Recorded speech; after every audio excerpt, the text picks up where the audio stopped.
रात होने वाली थी। पारुलिका अपने माता पिता के साथ कार में कहीं से वापस आ रही थी। पारुलिका के हाथ में एक गुड़िया थी जिसे वो हर जगह अपने साथ लेकर जाती थी। तभी अचानक एक सुनसान रास्ते पर उनकी कार बंद हो जाती है। अरे अब गाड़ी को क्या हो गया? कल ही तो सर्विस करवाई थी, इससे क्या हुआ अब? गाड़ी भी ऐसी जगह पर रुकी है जहाँ पर कोई भी दिखाई नहीं दे रहा, जंगल ही जंगल है बस। तुम लोग यहीं रुको, मैं अभी कुछ देखता हूँ। ओके पापा, मैं भी आती हूँ आपके साथ बाहर।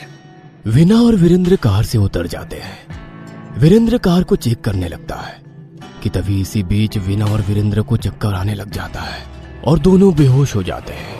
तभी पारुलिका को विंडो से बाहर कुछ दूर अपनी दोस्त पूनम दिखाई देती है। पारुलिका कार से नीचे उतर जाती है और पूनम के पीछे पीछे जाने लगती है। उस वक्त पारुलिका का ध्यान बाहर दूसरी तरफ था। पूनम, तुम यहाँ क्या कर रही हो? पूनम कोई जवाब नहीं देती। फिर जब पारुलिका को अपने मम्मी पापा का ध्यान आता है तो वो उन्हें पीछे मुड़कर देखती है। वह देखती है कि उसके मम्मी पापा बेहोश पड़े हैं। उन्हें बेहोश देखकर पारुलिका रोने लग जाती है। मम्मी पापा, आप लोगों को क्या हुआ? उठिए ना प्लीज, पूनम देखना इनको। वे लोग नहीं उठते हैं और पूनम भी कुछ नहीं बोलती। वो वहां से जाने लगती है। पारुलिका भी उसका पीछा करने लग जाती है। रुको ना पूनम, क्या हुआ तुम्हें? कहाँ जा रही हो? पारुलिका पूनम का पीछा करते करते जंगल में काफी अंदर तक चली जाती है। वहीं दूसरी ओर थोड़ी देर बाद पारुलिका के माता पिता को होश आ जाता है। अरे मेरी बेटी कहाँ गई? हे भगवान, पारुलिका! पारुलिका, कहाँ हो तुम? जल्दी ढूंढिए उसे। कहाँ गई होगी पारुलिका? हे भगवान! दोनों ढूंढते हुए जंगल के अंदर पहुंच जाते हैं। कुछ देर जंगल में सब जगह देखने के बाद भी उन्हें जब पारुलिका नहीं मिलती तो दोनों निराश हो जाते हैं और जंगल से बाहर वापस जाने लगते हैं। तभी उन दोनों को वहां पारुलिका की गुड़िया दिखाई देती है। पारुलिका की गुड़िया? इसका मतलब वो यहाँ आई थी। हमने अपनी बेटी को हर जगह ढूंढ लिया लेकिन वो कहीं नहीं मिल रही है। पता नहीं कहाँ होगी मेरी बच्ची। चिंता मत करो, हमारी बच्ची मिल जाएगी। हम पुलिस कंप्लेंट करेंगे। वीरेंद्र पुलिस को कॉल करके वहां बुला लेता है और कुछ कोशिश के बाद उसकी कार भी सही हो जाती है। देखिए, आप दोनों चिंता मत कीजिए, हम आपकी बेटी को ढूंढ लेंगे। जहां तक मुझे लगता है ये कोई किडनैपिंग है। लेकिन सर, हमारी किसी से कोई दुश्मनी नहीं है। कोई बात नहीं, हम पारुलिका को ढूंढेंगे। अभी आप लोग घर जाइए। इस घटना के 2 दिन बाद रात के 3 बज रहे थे।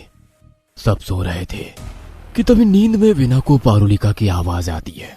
माँ, माँ। वीना जल्दी से उठ जाती है। बेटा, कहाँ हो? वीना यहाँ वहां देखती है लेकिन वहां पर कोई नहीं होता। वो उस गुड़िया को उठाती है और गले से लगाकर रोने लग जाती है। मेरी बच्ची, कहाँ है तू? कहाँ है पारुलिका? वीना को बर्तन गिरने की आवाज आती है। वो उठकर हॉल में जाती है। वहां जमीन पर कुछ बर्तन गिरे हुए होते हैं। तभी उसे चेयर पर कोई बैठा हुआ दिखाई देता है लेकिन अंधेरे के कारण सिर्फ एक काली परछाई दिखाई दे रही थी। कौन है वहाँ? वीना धीरे धीरे आगे जाती है। कौन है? तभी वो परछाई खड़ी हो जाती है और बहुत बड़ी हो जाती है। वो कोई इंसान नहीं था, एक भयानक साया था। वीना डर के मारे चीखें मारती है और कमरे में जाने के लिए भागती है। तभी वो नीचे पड़े एक गिलास में फिसलकर गिर जाती है और वहीं बेहोश हो जाती है। उसकी चीखें सुनकर वीरेंद्र भी उठ जाता है और वहां आ जाता है और वीना को उठाता है। होश में आने के बाद वीना अपने पति को सारी बात बताती है लेकिन वीरेंद्र उसकी बातों पर यकीन नहीं कर रहा था। मैंने फिर से पारुलिका की आवाज सुनी वीरेंद्र। ऐसा कुछ नहीं हुआ जैसा तुम कह रही हो। देखो, चारों ओर इस घर में बस तुम और मैं हूँ, और कुछ नहीं।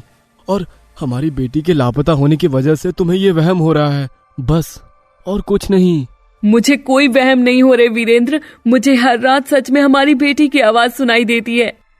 ऐसा वीना के साथ केवल एक बार नहीं हुआ था, बल्कि उससे पहले भी अपनी बेटी की आवाज हर रात 3 बजे आती थी। वीरेंद्र को लगता था कि पारुलिका के जाने के सदमे में वीना के साथ ये सब हो रहा था। इस कारण वो उसकी बात पर विश्वास नहीं कर सकता था। 2 दिन बाद पारुलिका का जन्मदिन था और वीना ने उसकी याद में केक बनाया था और घर को सजाया हुआ था। बेटा, तू कहाँ चली गई?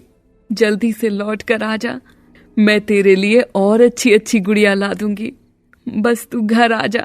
और थोड़ी देर बाद गुड़िया को टेबल पर रख देती है, लेकिन गुड़िया तुरंत नीचे गिर जाती है। अरे ये कैसे हुआ? और इतना कहकर वो गुड़िया उठाने लगती है कि फिर से उसे पारुलिका की आवाज आती है। इस बार वीना डर जाती है। कौन हो तुम? माँ मैं हूँ, मुझे बचा लो माँ। और वो गुड़िया अपने आप चलने लगती है, जिसे देख वीना बहुत डर जाती है और वो घर से बाहर भागने लगती है। लेकिन उसकी आंखों के सामने अचानक से दरवाजा अपने आप ही बंद हो जाता है। कोई है? दरवाजा खोलो, बचाओ मुझे, खोलो। और तभी वो गुड़िया वीना के बहुत करीब आने लगती है और उसके सीने के पास आ जाती है। वीना बेहद डर जाती है, उसका दिल बहुत जोर से धड़कने लगता है और उसके बाद वह वहीं बेहोश हो जाती है। थोड़ी देर बाद जब उसकी आंख खुलती है तो वो वहां पर विजय को पाती है। वह विजय को सब बताती है, लेकिन विजय भी उसकी बातों पर यकीन नहीं करता और उसे समझाने लगता है। भाभी जी, आप हौसला रखिए, पारुलिका मिल जाएगी। आपको उसकी बहुत याद आ रही है, इसलिए ये सब आपको दिखाई दे रहा है। नहीं विजय, तुम्हारे भैया भी मेरी बातों का यकीन नहीं कर रहे। मुझे पारुलिका की आवाजें आती हैं, ना जाने कहाँ है मेरी बेटी। पारुलिका आ जाएगी भाभी, आप चिंता मत कीजिए। वही वीना उस गुड़िया को देखती है तो गुड़िया तो उसी टेबल पर रखी हुई थी। वीना को भी समझ में नहीं आ रहा था कि आखिर उसके साथ क्या हो रहा था। भाभी जी, पुलिस वालों ने क्या बताया है? विजय, पुलिस कुछ भी नहीं कर पा रही है। अभी तक मेरी बेटी के बारे में कुछ भी पता नहीं लगा पाई है। मैं तो बहुत परेशान हूँ। पुलिस अपना काम कर रही होगी, मिल जाएगी वो। और इसके बाद विजय वहां से अपने घर चला जाता है। तो उसी रात विजय के साथ एक बेहद खतरनाक घटना होती है।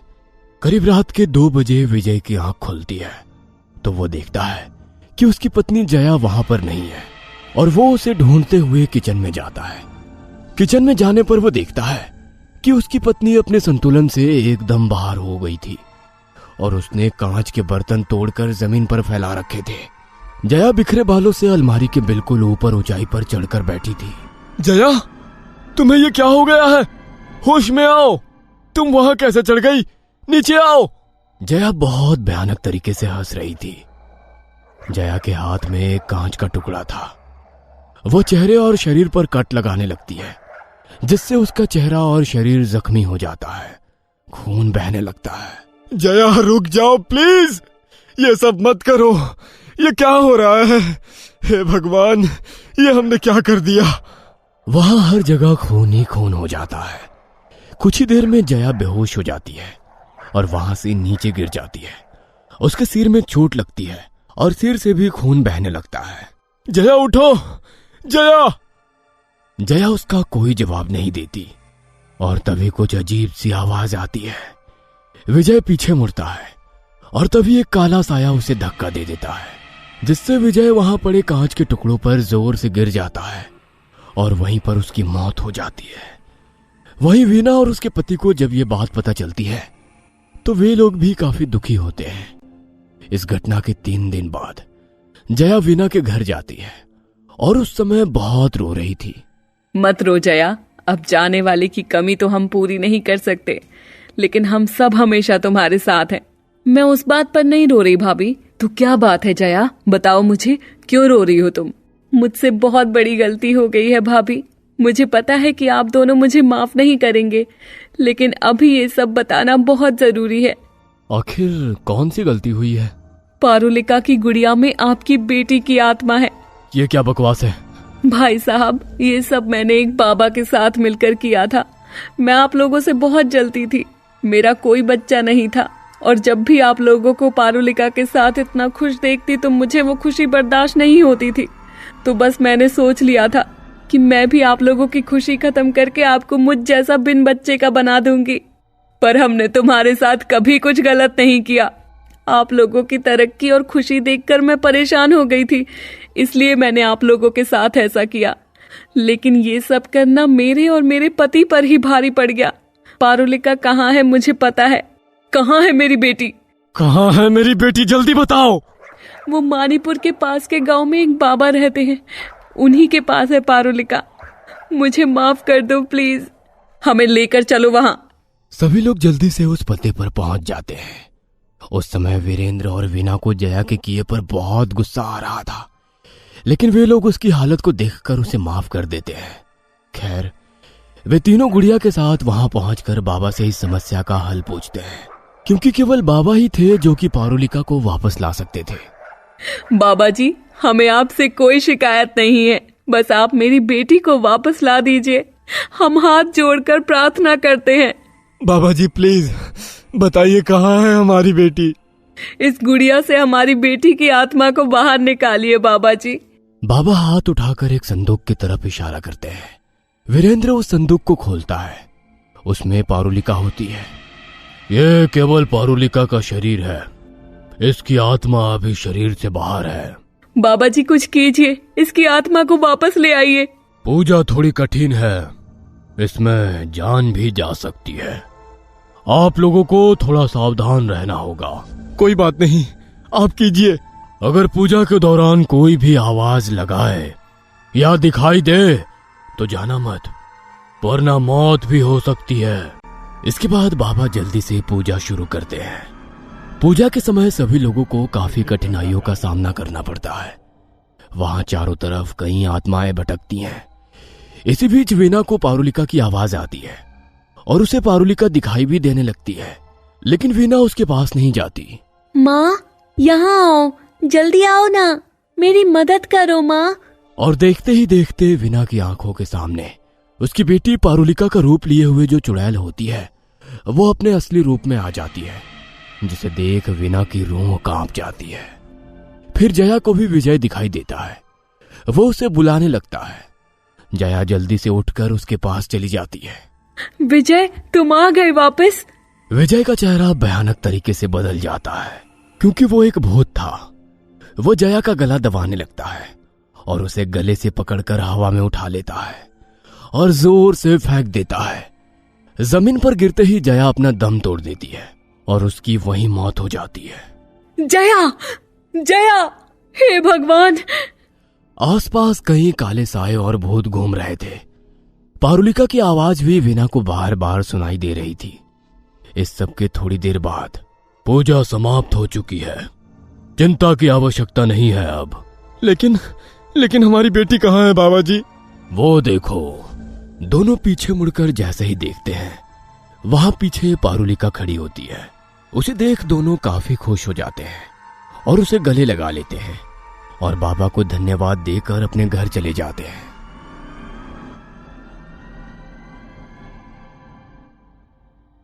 उम्मीद है दोस्तों आपको आज की कहानी बहुत पसंद आई होगी।